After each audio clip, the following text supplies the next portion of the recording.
Hi everyone, and welcome to another episode of Around the House. Today, I'm going to show you how to save tons of money by making your own trim.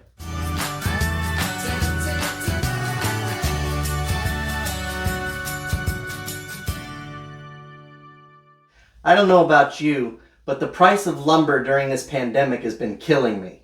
I had to find a way to save some money on this remodel, and fast. And I did. If you go down to one of the big box stores, you can find this 1x2 and it's rounded.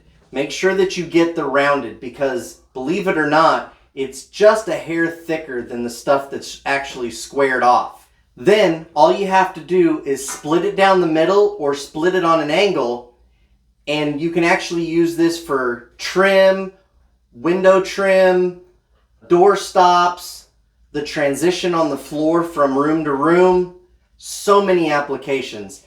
And you can pick up these for less than $3. That means that you can make 16 feet of trim for less than $3. So let me show you how I split it.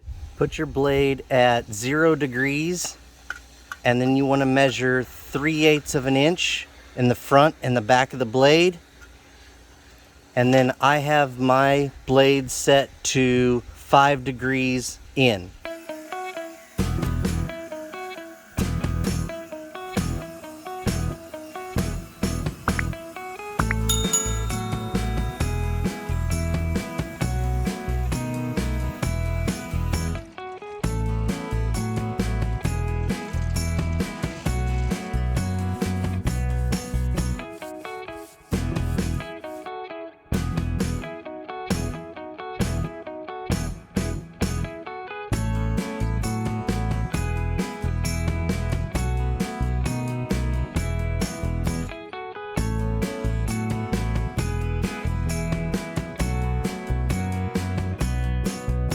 So if you enjoyed this video, please take a second, reach down there and hit that like and subscribe, and we'll see you next time.